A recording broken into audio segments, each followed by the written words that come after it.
Добре дојдовте во процес. Илјадници граѓани беа осудени без нивно знаење на по 3 месеци затвор или 1 година условно за давање на невистините изјави за висината за нивните месечни приходи, со што се стекнале со право за здравствено осигурување. Јавните обвинителства и судовите буквално беа затрупани со пријави од Фондот за здравствено осигурување за кривично гонење на овие граѓани. Таргет се најсиромашните и најранливите категории, невработени, лица со ниски примања, социјални случаи, студенти, земјоделци.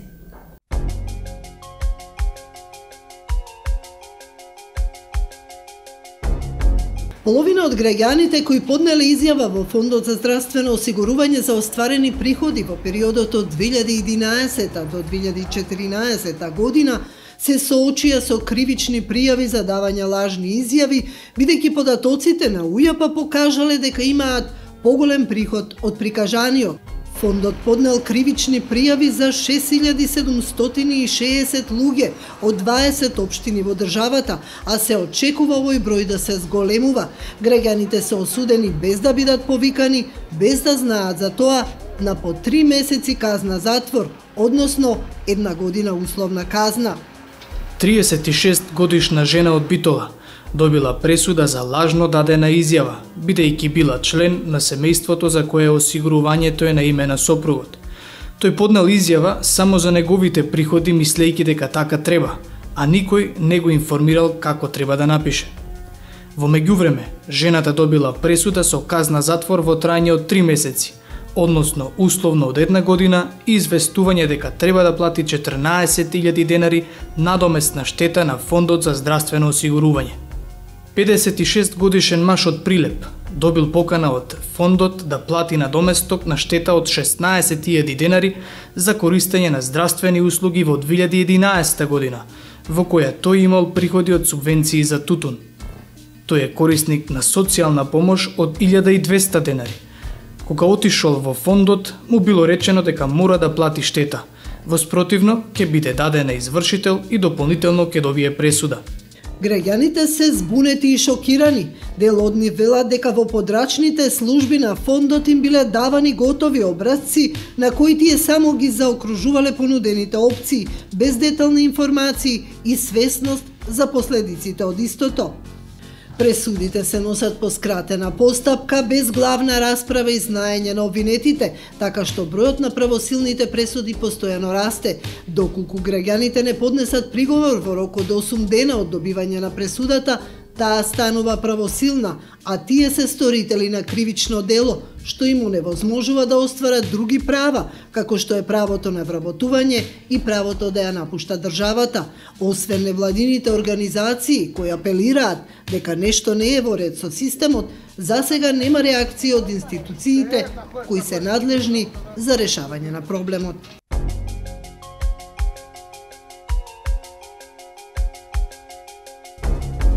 На оваа тема разговараме со Несиме Селиоска, извршен директор на невладината организација Рома СОС од Прилеп, и Тање Тренковска, правничка во истата невладина организација. Фондот за здравствено осигурување на обвинителна клупа испрати илјадници граѓани во изминатиот период. Добар дел од нив се осудени, имаат обвинителни пресуди, а тој број се зголемува и понатаму. Граѓаните, освен ова, треба да платат и по 3000 денари и со тоа да се помират со судбината, ете дека се осудени, да ја премолчат целата работа. Како почна целата работа? Како вие се заинтересиравте за ова што се случува? Благодарам, Менче. И што покажуваат вашите податоци? За да дојдеме до моментот на кривични пријави и осудителни пресуди, морам малку да дадам ретроспектива на целиот овој процес како започна. Значи, уште во 2012 година, работејќи на бесплатна правна помош во нашето здружение, се добивме случај, односно се соочивме ситуација кога се појавуваа граѓани кои што се жалаат дека немаат право на здравствено осигурување, односно дека го загубиле. Со цел да утврдиме што се случува, увидовме дека на граѓаните им се наметнува обврска да поднесуваат изјава за остварени приходи во постапката за да го остварат правото на здравствено осигурување. Оваа изјава, обидувајќи се да дознаеме што се случува, утврдовме дека оваа изјава е воведена уште во 2011 година со Законот за придонесот и задолжително социјално осигурување. И сакајќи да видиме што се случува, видовме дека Фондот за здравствено осигурување секоја година во периодот февруари-март објавува повик со кој што ги повикува невработените лица и лицата со пониски приходи да поднесуваат ваква изјава и да го продолжат правото на здравствено осигурување. Тоа е при регистрација, така? Да, тоа е тој период кога околу 120.000 граѓани останаа без синдикат. Точно, така. За да утврдиме таа бројка, значи испративме барањето Фондот за здравствено осигурување, за да утврдиме таа бројка на граѓани и добивме информација дека 120 осигуреници од оваа категорија го губат правото на здравствено осигурување од 1 април затоа што не поднесле изјава. Оно што беше интересно што во 2012 година видовме дека има одлука на Уставен суд со која што одлука всушност се укинува обврската да се поднесува изјавата за остварени приходи како неуставна за граѓаните. Односно, Уставниот суд укажува дека ваква обврска имаат институциите, во случај Фондот за здравствено и управата за јавни приходи, а не граѓаните. И поради што налага таа обврска да биде укината и граѓаните повеќе да не поднесуваат. Интересно е што во период од 2012 година до 2014 година граѓаните се уште беа задолжени со поднесување на оваа изјава и како резултат на оваа изјава кога се правија, залагајќи се ние како здружение заедно со уште 6 други здруженија на ниво на Република Македонија, водевме на иницијатива за да се измени законот и да се почитува одлуката на Уставниот суд и конечно кога успеавме во 2014 година 1 декември да бидат донесени овие законски измени, кога мислевме дека ќе се олесни товарот на граѓаните, од 2015 година се соочивме со нов предизвик кога добивме информации дека осигурениците кои што поднесле ваквата изјава до Фондот за здравствено осигурување добиваат на врата пресуди, во случај директно од основните судови, со кои што се теретат дека дале лажна изјава во изјавите, односно и буквално се шокирани. Да, и се шокирани затоа што претходно немаат информација дека се води постапка против нив, немаат информација дека има обвинителни, односно кривични пријави од фондот против нив и на крај дома добиваат пресуда со која што пишува дека тие се осудени и треба да излежат казна затвор од 3 месеци. Во што се состои гревот на граѓаните? Што направиле?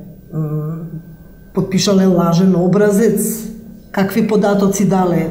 Мислам, дали навистина се работи за лажни изјави? Како да го објасниме тоа? Многу е интересен фактот, бидејќи за овој проблем ние веќе подолго време дискутираме, меѓутоа многу е тешко да се образложи целата ситуација, бидејќи всушност станува за ситуација која што го става целиот систем во некоја заблуда, а таму како граѓаните, како да речам неуки странки во ситуацијата се во најголема заблуда, заради што и настанува оваа ситуација.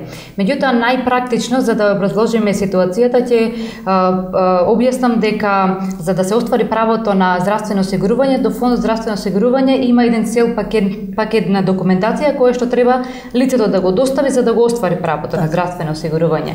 Во конкретниот случај категоријата на граѓани кои што ги категоризира всушност Фондот здравствено осигурување како невработени лица со пониски примања, се сите оние лица кои што имале некоја, да речам, придобивка во текот на годината од одредена дејност, меѓутоа таа дејност не е како дејност од работен однос и е понизок од 96.600 денари во текот на целата година. Во тој случај, тоа лице може да го оствари правото на здравствено осигурување на товар на буџетот на Република Македонија. И за да го направи тоа, има, како што кажав, пакет на документација која што треба да ја поднесет во фондот. Во тој пакет се вклучени пријавата за еден образец, изводи од сите членови на семејството, лични карти од возрастните членови на семејството и еден документ кој што попатно се доставува, а тоа е изјава за остварени приходи во претходната година. И тој пакет всушност треба лицето да го достави во фондот и паралелно да ги подпише пријавата и изјавата. Граѓаните, кога се обраќаат до шалтерите на Фондот за здравствено осигурување, се информирани само во наследниот начин. Вие треба да го подпишете овој документ за да пристапите до здравственото осигурување. Граѓаните неинформирани за каков образец станува збор, за тежината на овој образец, го подпишуваат образецот, при тоа тој образец е готов формулар кој што се добива од фондот, го подпишуваат, го поднесуваат се со цел да остварат право на здравствено осигурување, без да имаат информации за каков образец станува збор и која е тежината од овој образец. И На тој начин всушност го прават тој дека не го разбираат образецот или е лошо напишан образец? Значи има два моменти во да речеме оваа ситуација. Прво, граѓаните не се ни информирани за каков тип на образец станува збор. Тие сметаат дека образецот е само еден од начините на кој што може да пристапа до здравствено осигурување и тука нема никаков проблем со потпишувањето на изјавата. Вториот момент е што и во случај да го разберат образецот, тој е нејасно пропишан.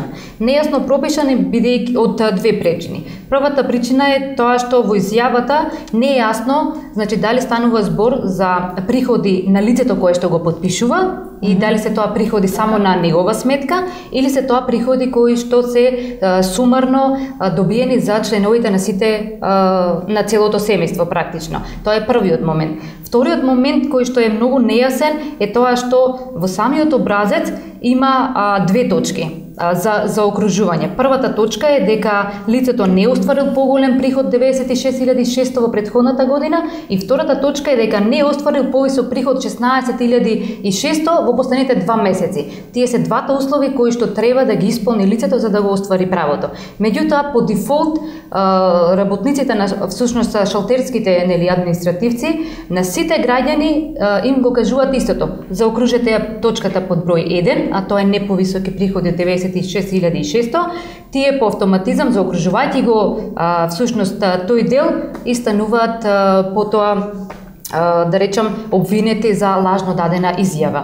Другиот момент кој што исто така се појавува е дека во поднесувањето во период кога се поднесува изјавата, нито едно лице не може да знае дали навистина имал повисоки приходи од 96.600 или немал, дури во ситуација кога изјавата ја потпишува најобразована личност која што ја разбира нели самата содржина. Зошто е тоа така? Вкупните приходи во нашата држава за било кое лице може да ја пресмета само правата за јавни приходи како надлежна институција.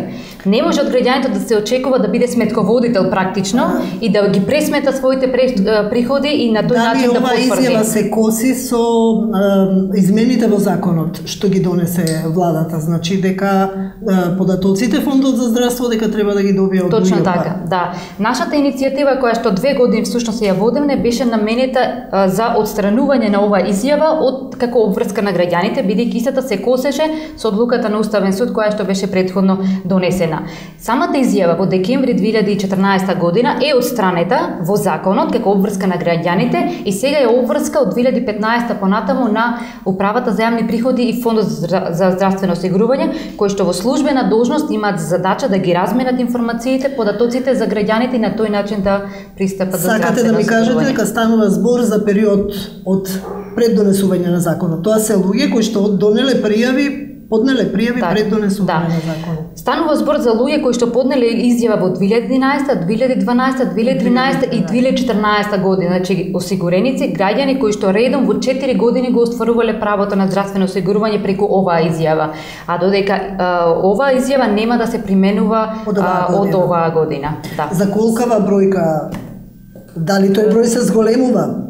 Вие имате податок за еден број, меѓутоа се предпоставува дека ќе расте бројот бидејќи таму не се влезени луѓето од 2013-2014. Па за да утврдиме точно за колкава бројка станува збор на поднесени кривични пријави од Фондот за здравствено осигурување, ние испративме барања до основните јавни обвинителства, нели како надлежни да постапуваат по тие кривични пријави до 22 општини, односно 22 основни јавни обвинителства и од нивна страна имаме моментално одговори од 20 основни јавни обвинителства кои што резултати покажуваат дека до сега има поднесено 6740 кривични пријави за 2011-2012 година, односно за изјава дадена во тие години од страна на осигурениците.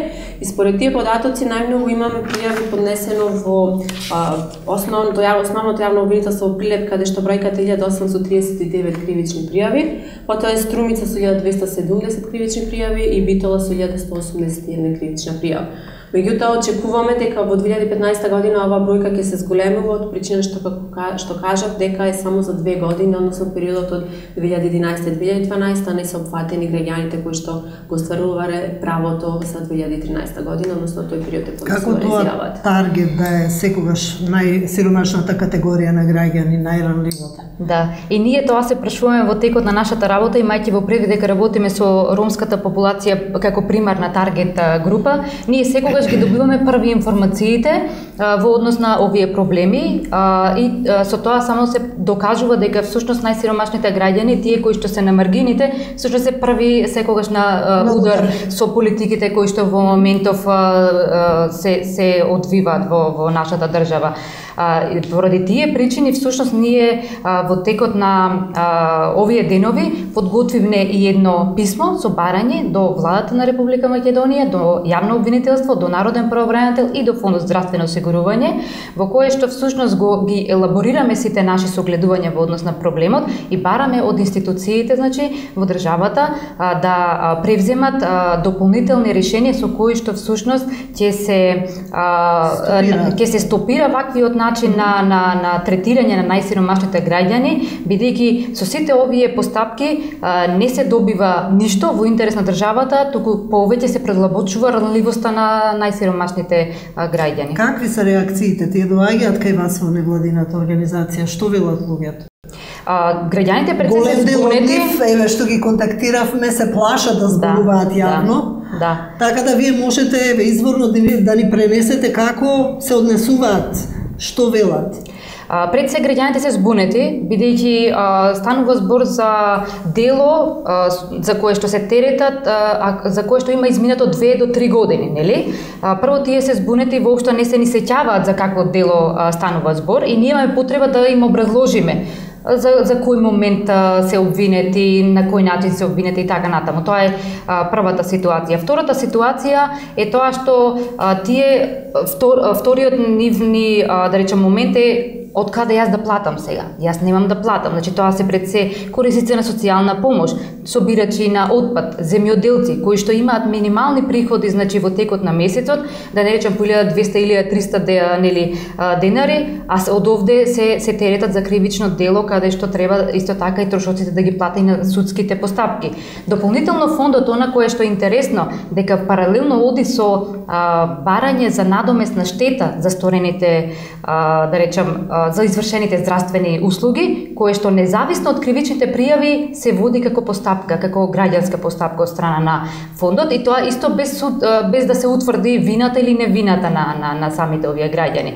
И во ова паралелна постапка која што ја води фондот се ги бара од граѓаните да уплатат по 10.000, 12.000, 16.000 денари на сметката на фондот за извршени услуги кои што биле направени како штета во периодот кога тие дале лажна изјава во годината за која што се теретат. А се лекувале, значи? А се лекувале, да. Значи тоа е начинот на кој што фондот практично ја надоместува штетата која што како институција ја претрпила од давањето на здравствени услуги на овие граѓани. Меѓутоа факт е дека фондот не претрпил никаква штета во оваа ситуација, тоа се нашите согледувања, бидејќи придонесите за овие граѓани ги уплаќа Министерството за здравство и таа е надлежната институција која што треба да постапува во оваа ситуација. Фонд здравствено осигурување само всушност да речеме касата на државата која што нели ги прима средствата и ги уплаќа. Значи ли ова дека фондот ги надминува своите овластувања, мислам на кривичните пријави? Да, според нас, значи фондот за здравствено осигурување нема, значи, овластувања да ги поднесува овие кривични пријави, меѓутоа за сето ова сепак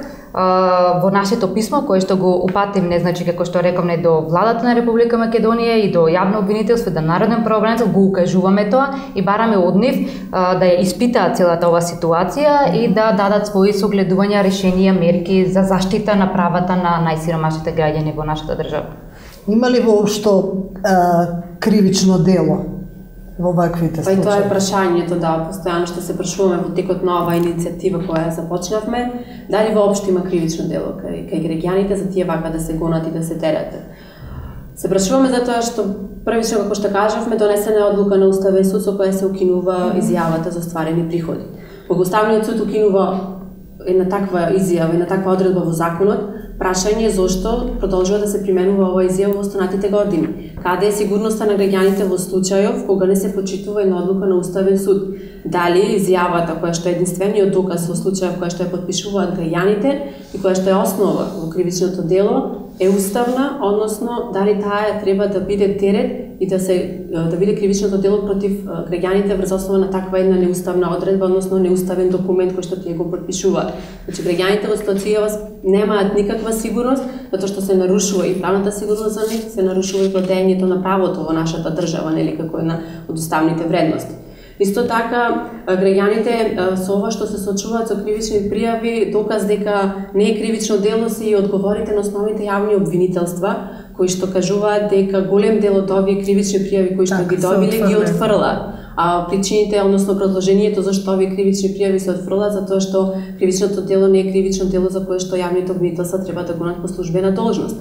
Кривичното дело е дело од мало значење, односно дека станува збор за некоја смешна сума на приходи која што е остварена, односно 100 до 200-300 денари над сумата која што е предвидена во законот. Потоа се утврдува дека приходите кои што ги имаат стекнато граѓаните се приходи од вршење на земјоделска дејност, а не од лични приходи. Или имаше случај за 2 години, а тука се пресметало дека се работи за една. Да, точно и тој случај кој што го имаме документирано, кој што моментално е во тек, лицето како вршител на земјоделска дејност остварило одреден приход кој што според сите докази со кои што тој располага, односно изводите од трансакционата сметка и од банката покажува дека тој стекнал приход понисок од 96.000 денари во 2012 година и како такви докази со кои што располага и го остварува правото во 2012 година на товар на буџетот, тој добива кривична пријава во 2015 година според сите документи и докази кои што обвинителство ги собрало во поставката дека лицето всушност лажело и дека остварило приход над 100.000 денари.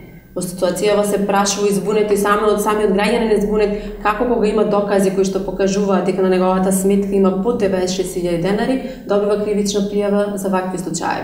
Бидејќи калкулирана, како што излезе на крајот од целиот случај, калкулирани се приходите за 2 години и направен е одреден пропуст во самиот систем на функционирање.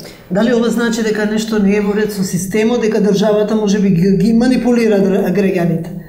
Па не знам, не можам сега да кажам дека точно станува збор за манипулација на граѓаните, меѓутоа дефинитивно станува збор за некоја системска пречка. Дефинитивно грешка. Станува збор за некоја системска пречка во која што, како што цело време нели разговараме, станува збор за еден образец, за еден подпис кој што во целава ситуација има вклучено толку многу институции во решавање на проблема што и самата тежина на образецот се доведува во прашање. Имаме основни јавни обвинителства вклучено заради подпишување на тој образец. Имаме основни судови вклучени заради подпишување на тој образец.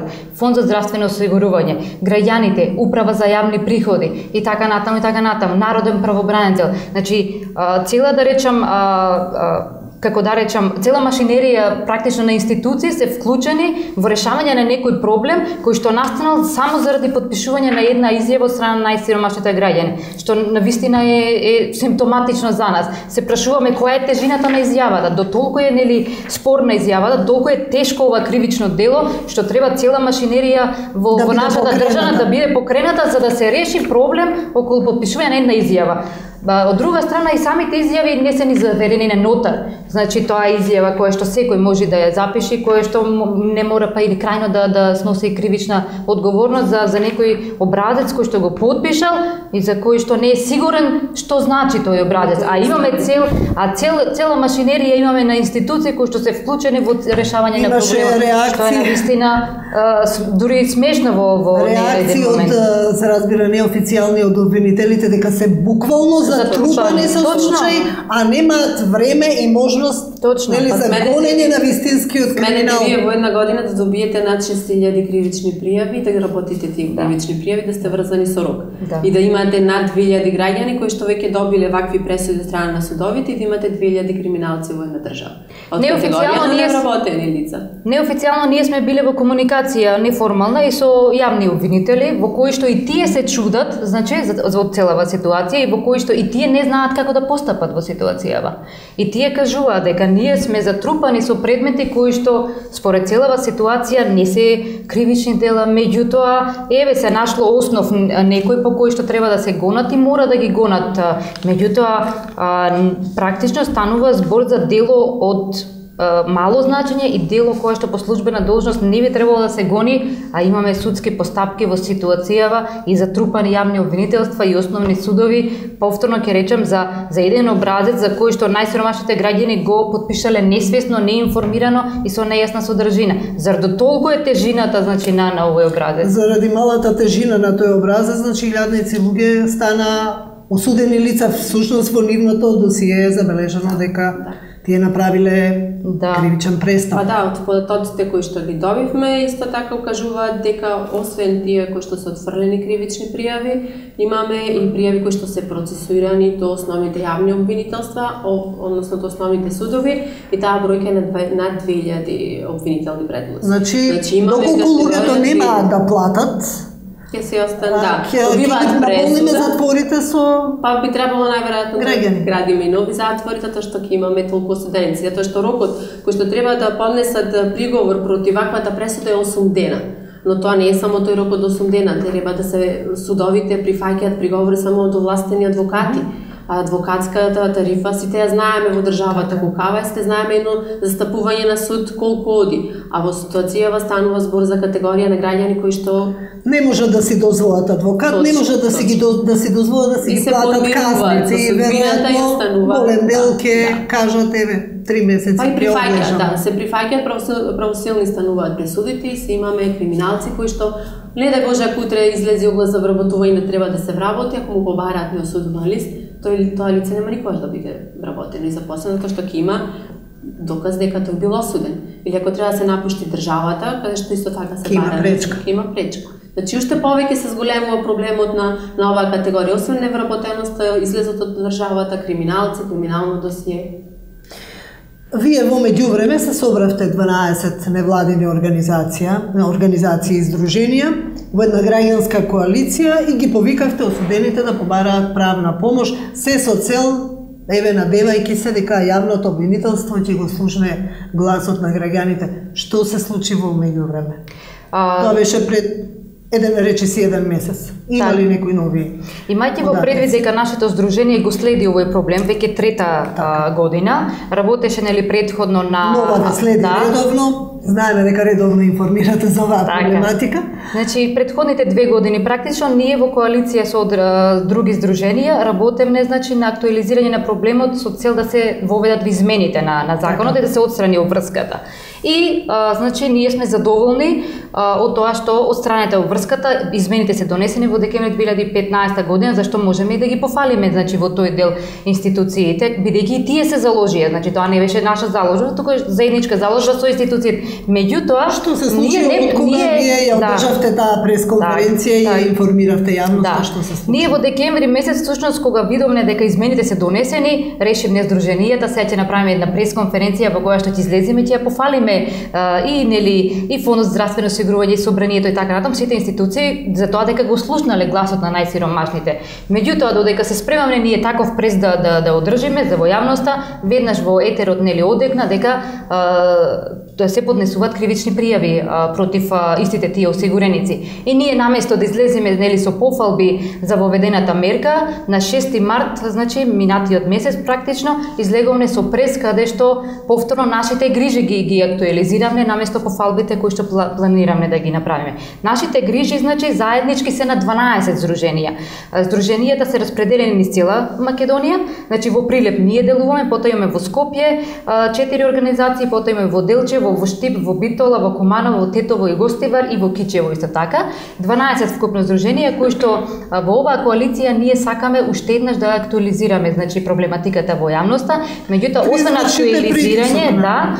актуализирање, даваме и практично правна помош, бесплатна правна помош на оние кои што ќе бидат обвинети.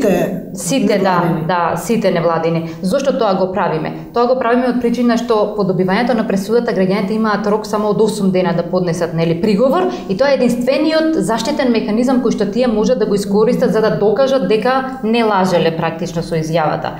Во овој период, краток период, граѓаните прво додека да се информираат што било, како било, кога било делото повторено, додека финански се снајдат да го платат нели адвокатот кој што ќе го напише приговорот, ќе поминат овие 8 дена, нивната заштита, значи тука завршува. Меѓутоа ние со цел да му ја обезбедиме таа заштита во рок од 8 дена, ние затоа тргнаме во нов, да речем, поход со сите овие 12 здруженија каде што максимално на терен ги информираме граѓаните во било која ситуација која ќе добијат пресуда на домашна адреса, тие да се обратат до едно од овие здруженијата и да добијат можност да се напише приговор во рок од 8 дена, нели, и да се закаже класично судење каде што ќе може да се изведат доказите за лицето дали навистина лажало или не лажало, а доказите се обезбедуваат во досегашната работа. Ние имаме документирано повеќе случаи, веќе на суд се закажани рочишта и во тие рочишта веќе се утврдуваат доказите преку кои што се гледа дека граѓаните не лажеле, туку станува збор за различни калкулации од различни институции кои што се сумирани на некој начин во едно, меѓутоа не ја осликуваат реалната состојба на приходот на граѓанинот, а од друга страна граѓанинот се терети за лажно дадена изјава за неговите приходи. Од тие причини исто така ние ги повикуваме сите граѓани кои што ќе добијат пресуда на домашна адреса да се јават во нашите здруженија и да го искористат ова. Специфично во целата ситуација е ромската заедница. Зошто ние сметаме дека е специфична ромската заедница? Знаеме сите дека ромска заедница до денес живее во поголем дел во нелегализирани домови. Така да фактичкото место на живење се уште не е евидентирано во системот.